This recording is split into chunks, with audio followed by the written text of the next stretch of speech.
State council సభ్యురాలుగా ఉన్న తన పదవిని కూడా వదులుకొని నేను తిరిగి తెలంగాణ రాష్ట్రం మళ్ళీ బాగుండాలి అంటే తప్పకుండా పెద్దలు కేసీఆర్ గారి నాయకత్వంలోనే ఇది సాధ్యం అనే ఒక ఆలోచనతో తిరిగి వచ్చిన మన విజయభారతి గారికి మళ్ళొకసారి హృదయపూర్వకంగా స్వాగతం.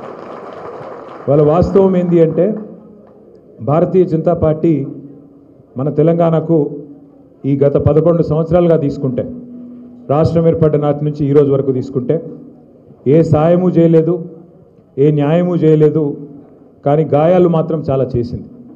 ఒకటి కాదు, రెండు కాదు.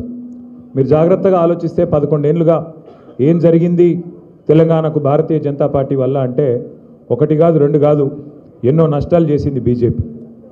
ముఖ్యంగా మా తమ్ముళ్ళు, మా చెల్లెళ్ళు ఎవరైతే యువకులు ఉన్నారో ఉజ్వలమైన భవిష్యత్తు మీద బంగారు ఆశలు పెట్టుకొని ఉన్నారో వాళ్ళు దయచేసి గుర్తుపెట్టుకోవాలని నేను కోరుతా ఉన్నాను.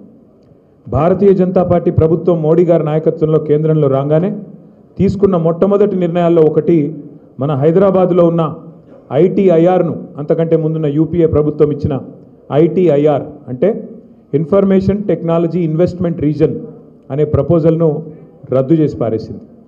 అదే ఐటీఐఆర్ కనుక ఆనాడు సంకల్పించిన విధంగా అయ్యింటే ఈరోజు మన ఎదుగుదల ఎట్లాగూ గొప్పగా ఉంది ఐటీలో, కానీ దానికి ఇంకింత కొంత ఊతమిచ్చి మరొక 1,00,00,000 మందికి ఉద్యోగాలు ఇచ్చే అవకాశం ఉంటుండే.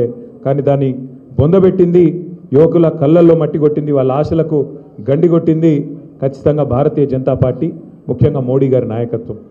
అట్లాగే ఐటీఐఆర్ ఒక్కటే రద్దు చేయలేదు. నేషనల్ డిఫెన్స్ కారిడార్ అంటే హైదరాబాద్లో మీ అందరికీ తెలుసు, మీ మహేశ్వరం నియోజకవర్గంలోనే అక్కడ పెద్ద పెద్ద రక్షణ రంగానికి సంబంధించిన పరిశ్రమలు ఉన్నాయి. పాతకాలం నుంచి ఉన్న పబ్లిక్ సెక్టర్ అండర్టేకింగ్ కంపెనీస్ ఉన్నాయి. ఆర్సీఐ కావచ్చు, డిఆర్డిఎల్ కావచ్చు, డిఆర్డిఓ కావచ్చు. అక్కడ కలాం గారు కూడా, మాజీ రాష్ట్రపతి అబ్దుల్ కలాం గారు కూడా దాదాపు 15 ఏళ్ల పాటు ఇక్కడే మన నగరంలో ఉండి మిసైల్ మ్యాన్గా పేరు తెచ్చుకున్నారు. మిసైల్ రంగంలో, క్షిపణుల తయారీలో కూడా వారు శాస్త్ర పరిశోధనలు కూడా చేసినారు. అట్లాంటి పరిశ్రమలన్నీ అక్కడ మహేశ్వరం దగ్గర, ఓల్డ్ సిటీ దగ్గర ఇవన్నీ కూడా ఉంటాయి.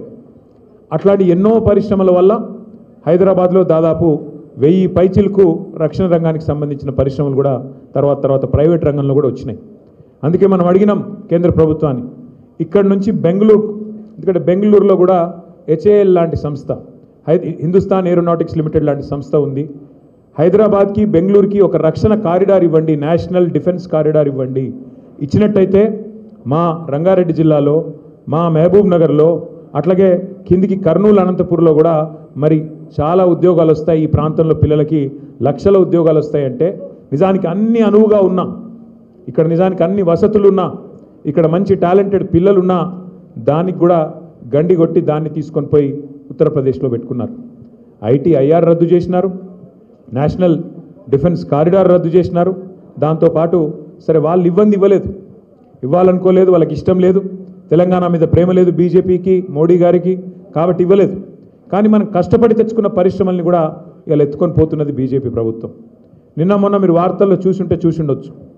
కేన్స్ అనే ఒక పరిశ్రమ, 3,000 కోట్ల పరిశ్రమను మన ప్రభుత్వం ఉన్నప్పుడు కేసీఆర్ గారి నాయకత్వంలో నేను, శ్రీమతి సవితా ఇంద్రారెడ్డి గారు కష్టపడి వారిని ఒప్పించి మన రంగారెడ్డి జిల్లాలోనే పెట్టుబడి పెట్టడానికి ఒప్పించి తీసుకొని వచ్చినాం. కొంగర్ కలాం కాడ ల్యాండ్ కూడా ఇచ్చినాం.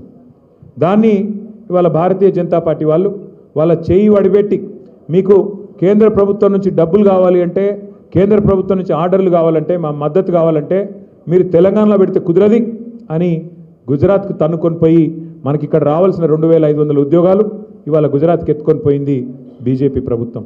అట్లాగే మైక్రాన్ అనే మరొక సంస్థ, వాళ్ళు కూడా మొత్తం దాదాపు 7-8 వేల కోట్ల పెట్టుబడి ఇక్కడ పెడతామని చెప్పి మౌఖికంగా ఒప్పుకున్న తర్వాత సమస్యనే లేదు, ఇక్కడ పెడితే మీకు ప్రోత్సాహకాలు ఇవ్వం, మీకు కేంద్రం ప్రోత్సాహం ఉండాలంటే గుజరాత్కే రావాలని చెప్పి గుజరాత్లోని దొలేరాకు పట్టుకొని పోయింది బీజేపీ ప్రభుత్వం. మహేశ్వరం నియోజకవర్గంలో అక్క ఆనాడు మరి మా ప్రాంతంలో ఉద్యోగాలు రావాలి, మా ప్రాంతం అభివృద్ధి చెందాలని చెప్పి శ్రీమతి సవితా ఇంద్రారెడ్డి గారు ఏదైతే పట్టుపట్టినారో దానికి అనుగుణంగా ఫ్యాబ్ సిటీ నిండిపోతే మన ప్రభుత్వంలో మరి మహేశ్వరంలో ఇంకొక ఎలక్ట్రానిక్స్ పార్క్ కూడా ప్రారంభించినాం. అందులో 10 ఎకరాల స్థలం ఒక company advance system intelligent chip design అనే కంపెనీకి ఇస్తే వారికి మరి రాకుండా చేసి దాన్ని కూడా ఇవాళ తమ భాగస్వామి అయిన ఎన్డీఏ భాగస్వామి అయిన తెలుగుదేశం పార్టీ నడుపుతున్న ఆంధ్రప్రదేశ్ రాష్ట్రానికి దాన్ని కూడా మొన్ననే మంజూరు చేసింది బీజేపీ ప్రభుత్వం. ఇవి నేను చెప్పిన ఈ మచ్చుకు 3 మాత్రమే. మచ్చుకు 3: ఐటీఐఆర్ రద్దు, నేషనల్ డిఫెన్స్ కారిడార్ రద్దు, అట్లాగే ఇక్కడ మనం తెచ్చుకున్న పరిశ్రమల్ని కూడా తీసుకొని పోయింది మోడీ గారి నాయకత్వంలోని భారతీయ జనతా పార్టీ.